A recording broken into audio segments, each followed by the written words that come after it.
Rain doesn't fall, it cuts the road. Streetlights blur into long yellow wounds across the windshield. The night smells like wet asphalt and metal. SIA's car moves faster than it should. Inside the car, SIA grips the steering wheel too tight. Her phone vibrates. She looks at the screen. YN. SIA scoffs, irritation flashing across her face. SIA muttering, still can't stay away. She rejects the call. The road curves sharply ahead. And then headlights, blinding, sudden, too close. SIA's breath catches. SIA, what though? The other car doesn't honk. Doesn't slow, doesn't swerve. It aims, metal screams, glass explodes. The impact is violent but precise. Like it was measured, SIA's head snaps sideways. The world spins, sound dies. Silence, rain hits twisted metal. SIA's car lies crushed against the divider, smoke curling into the night. Her eyes are open and blinking. Blood trickles slowly from her temple, mixing with rainwater. Her phone lies on the floor. Cracked screen, still glowing, missed call, YN. Police lights wash the scene in red and blue. Officers move around, tense but confused. Officer 1, no skid marks. Officer 2 frowning, none. It's like the other vehicle just vanished. They look around the empty road, nothing. No broken headlights. No paint transfer, no witnesses, just wreckage. Hospital corridor, white to white. Taehyung stands frozen. His clothes are soaked. His hair drips onto the floor. Mrs. Kim sits on a bench nearby, hands shaking, face pale. A doctor approaches. Doctor quiet, careful. We did everything we could. The words land slowly. Mrs. Kim's breath breaks. She lets out a sound half cry, half gasp and collapses forward. Mrs. Kim, no, she was just here. She was fine. Taehyung doesn't move, doesn't cry. His eyes stay fixed on the wall, empty. YN stands a few steps behind him, dry, calm. Her hands are folded neatly in front of her. She watches Mrs. Kim break. Then she steps forward. YN kneels in front of Mrs. Kim, taking her trembling hands. YN soft, steady, Auntie, please breathe. You'll hurt yourself. Mrs. Kim clutches her like a lifeline. Mrs. Kim sobbing. Why her? She was so good. She was trying so hard. YN lowers her head respectfully. YN, I know. She didn't deserve this. Her eyes shine. Not a lie, just incomplete, holding back her smirk. Taehyung finally blinks. His eyes drift to YN. For a moment, something flickers. Confusion. Shock. He speaks for the first time. Taehyung hoarse. She's gone. YN looks at him. Really looks. This man she has loved since childhood. Broken. Open. YN nods once. YN, yes. She steps closer. Careful. Slow. YN, I'm here. Taehyung's shoulders shake once. Just once. He doesn't lean into her, but he doesn't step away either. Police station. A senior officer flips through reports, irritated. Officer, no CCTV, no witnesses, no debris from the second car. Another officer exhales. Officer 2, so what do we call it? Silence. Officer, after a pause, an accident. He doesn't sound convinced. Funeral day, black clothes, gray sky. SEA's photograph rests against white flowers. Mrs. Kim cries opally. Relatives whisper. Taehyung stands beside the grave, still. YN stands right behind him. Close enough that her presence is felt. She places a hand lightly on his back. He doesn't flinch. YN whispering, you don't have to be strong. Taehyung closes his eyes. For the first time since the accident, he exhales. And somewhere deep inside YN something settles, not joy, not relief. Completion. Night. Taehyung's room is dark. The curtains are half open, letting in a thin line of streetlight that cuts across the floor. He sits on the edge of the bed, still in black, still awake. A glass of water sits untouched on the side table. His phone lights up. Missed calls. Mom 5 missed calls. YN 2. Police station. The same officers sit around a table, files spread open. Photos of the wreck, road maps, timelines, Officer 1. Every angle feels wrong, Officer 2. But nothing's illegal. Senior officer rubs his face. Senior officer, sometimes bad things happen cleanly. He closes the file. Senior officer, we stop here. No one looks satisfied. Kim house, Mrs. Kim sits in the living room, staring at SCA's empty photo frame. Her eyes are swollen. Her hands tremble around a cup of tea. Wyden stands in the kitchen doorway, watching. Not intruding. Waiting. Mrs. Kim finally notices her. Mrs. Kim broken. You should go home. You've been here every day. Wyden walks in slowly. Wyden, this is my home too, Auntie. Mrs. Kim's eyes fill again. Mrs. Kim. She used to sit there every morning. Wyden nods. Wyden, I know. She sits beside her. Careful distance. Wyden, she tried. You loved her. Mrs. Kim grips Wyden's hand suddenly. Mrs. Kim. She was like a daughter to me. Wyden doesn't pull away. Taehyung's room. A knock. No answer. The door opens slightly. Wyden steps in. She finds him still sitting on the bed, exactly where he was. Wyden, you didn't eat. Taehyung doesn't look up. Taehyung, I'm not hungry. Wyden walks closer. She places the food on the table anyway. Wyden, your body doesn't know that. Silence. Then Taehyung speaks, voice low. Taehyung, I keep thinking. If I had driven her myself. Wyden freezes for half a second, then continues walking. Wyden, you couldn't have known. Taehyung, she was irritated that night. He rubs his face.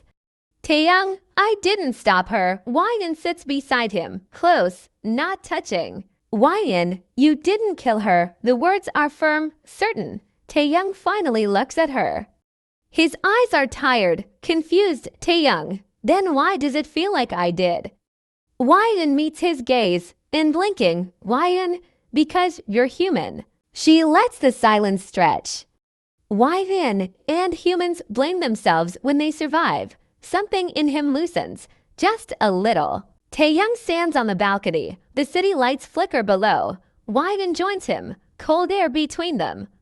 Taehyung, you're always here. Wyden, you never ask me to leave. He exhales.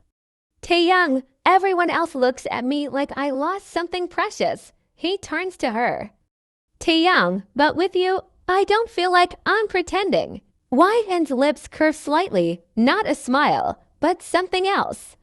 Wyden, you never had to pretend with me. A beat. Taehyung, did she ever? Talk to you before the accident. Wyden's eyes darken. Wyden, she didn't like me. Taehyung gives a weak huff. Taehyung, she had good instincts. Wyden tilts her head.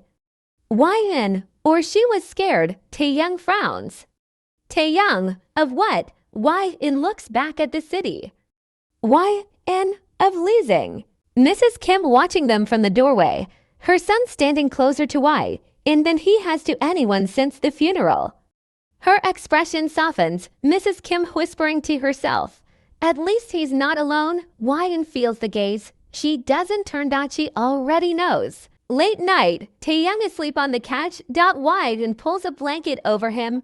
She crouches beside him. Steadies his face. So open when he sleeps. Wyden whispering, I told you I'd take care of you. Her fingers hover near his cheek. She stops herself. Stands. Turns off the light. As she walks away, but her phone. Screen dark. No calls. No messages. Nothing linking her to that night. Perfect. The 3 months pass after the funeral.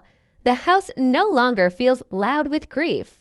It feels hollow. Mrs. Kim sits at the dining table alone, staring at an extra plate that no one uses anymore.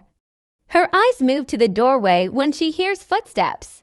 The 3 months pass after the funeral. The house no longer feels loud with grief.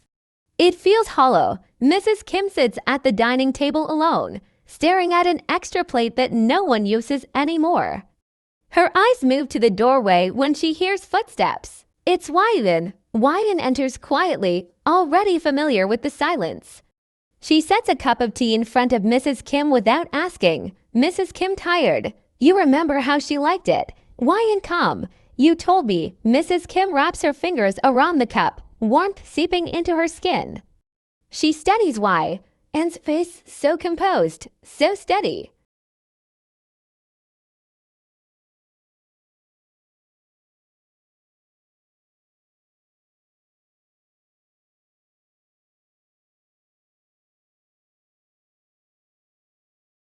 Taehyung's room upstairs. Taehyung stands in front of the mirror, adjusting the sleeve of his shirt for the third time.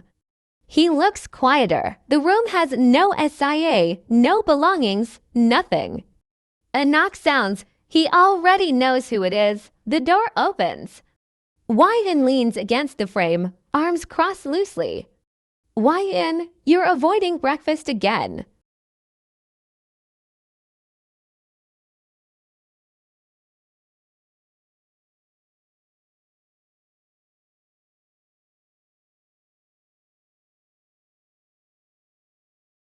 Wyan steps closer, her voice lowering. Wyan, it's easier to disappear too. That doesn't mean you should. He looks at her then really looks. Her eyes are sharp, focused on him. Taehyung, when did you start sounding like my conscience? Wyan slight smile. I've always been that. A pause, something heavy sits between them. You loved her a lot. Taehyung taken aback, gulped. The answer was nitrogen monoxide, but he couldn't say that loud. He just looked away and smirked slightly. Later that night, the living room lights are dim. Mrs. Kim sits on the couch, clutching a tissue. Taehyung sits across from her, distant. Wyan stands near the window. Mrs. Kim finally speaks. Mrs. Kim hesitant. Tae. You can't live like this forever. Taehyung doesn't answer. Mrs. Kim. I know you didn't love her. The words land sharply. Taehyung stiffens. Taehyung quiet. Mrs. Kim. I'm not blaming you. She looks at Wyan and then Mrs. Kim. But I know who you do feel safe with. Taehyung follows her gaze. Wyan doesn't react. Her face remains neutral. Taehyung, she's my friend, Mrs. Kim. She's been more than that lately. Silence stretches. Wyan finally speaks carefully. Wyan, Auntie. This isn't the time. Mrs. Kim shakes her head. Mrs. Kim, there is never a right time. Only wasted ones. Taehyung's jaw tightens. Taehyung, I don't want Wyan as replacement. Wyan turns to him slowly. Mrs. Kim, you wouldn't be replacing SIA with her. She will have her own place as your wife. She steps closer. Her voice is low.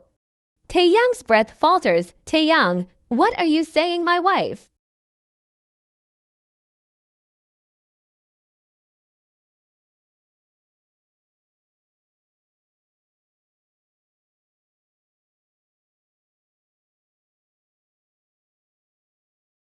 Long before the accident, before SIA, before marriages and funerals, there was only Wyan and Taehyung.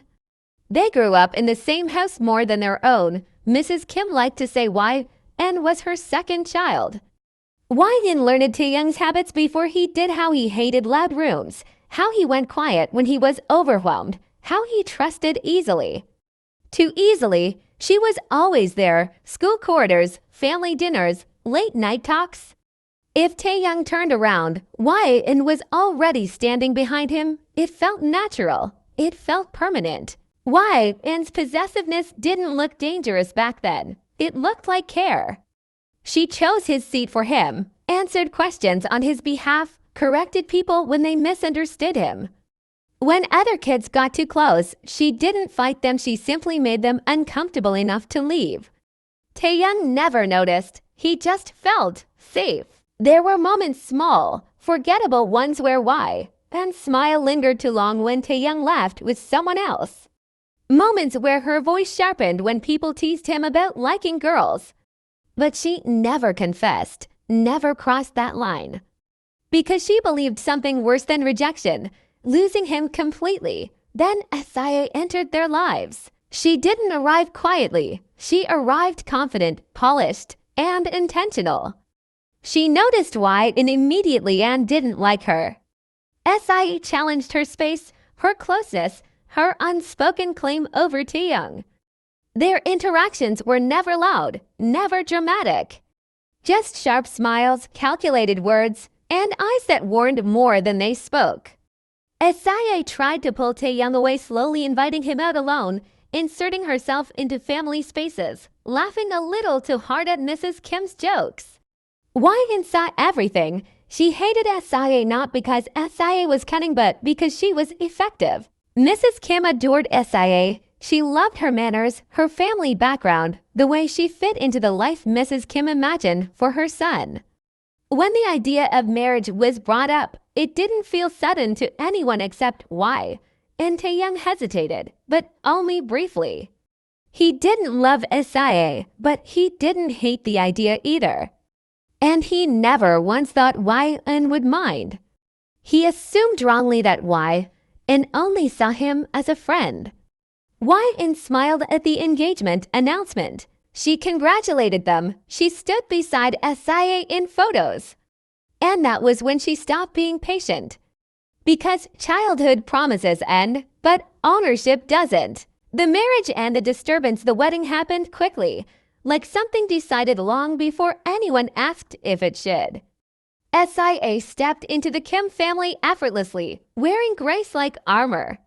She was attentive, affectionate in public, careful with words in private. Mrs. Kim glowed with pride, calling her the daughter she had always wanted. To everyone watching, the match looked perfect. To Hwayun, it looked temporary. Taehyung played his role well enough. He was polite, respectful, present but never deeply involved. He didn't resist SIE, yet he didn't reach for her either. His emotions stayed muted, carefully controlled, as if he were living beside his own life instead of inside it. He convinced himself this was normal. That comfort was enough. That love wasn't necessary. SIE noticed his distance almost immediately. She noticed how his attention softened around Hwayun, how his shoulders relaxed when Hwayun entered a room, how his voice changed when he spoke to her. What began as irritation turned into rivalry. Their exchanges sharpened subtle remarks, deliberate exclusion, small power plays masked as politeness. SIE tried to establish dominance in her new home, and Hwayun let her believe she was winning. Their dislike for each other was mutual and obvious, though never spoken aloud.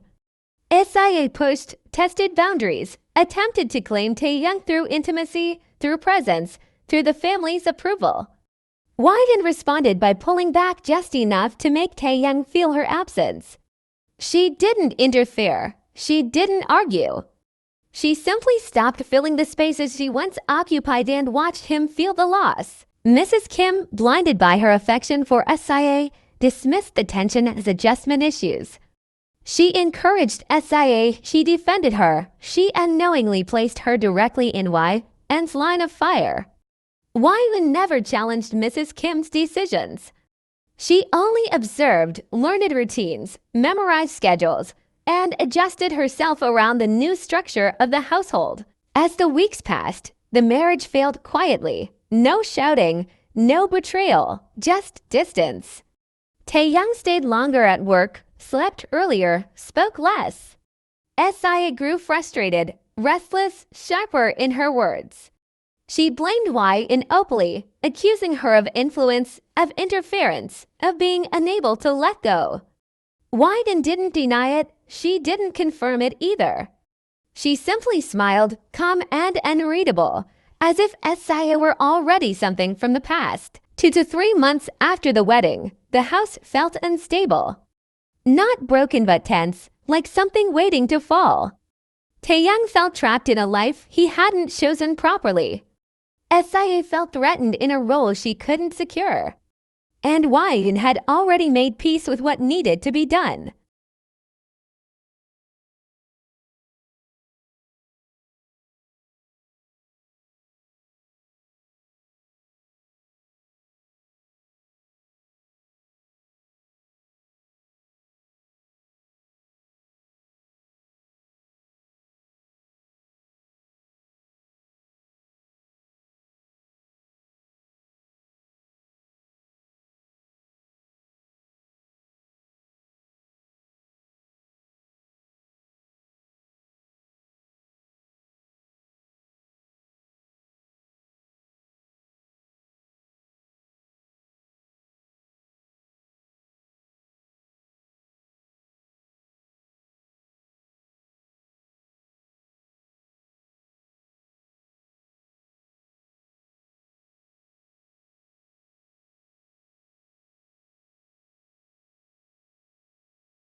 That sound drives him further. He leans his forehead against hers, breathing hard, voice shaking despite the control in his hands.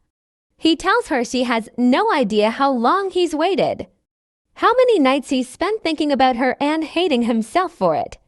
Why? An's fingers curl into his shirt, grounding him, giving him permission without words. And Taehyung takes it. He lifts her effortlessly, forcing her to cling to him, carrying her to the bed like there was never any other option. When he presses her down, he follows immediately, refusing to let her look away, making her feel the weight of him present, undeniable.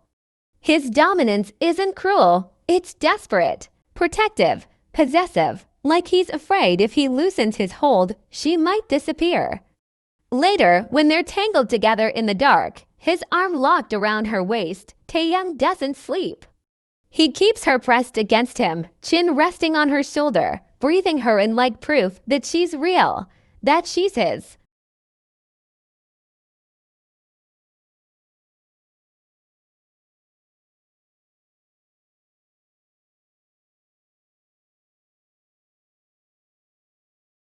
He thinks he claimed her. He has no idea she gave herself to him on purpose. And that is how the story ends, not with justice, not with escape.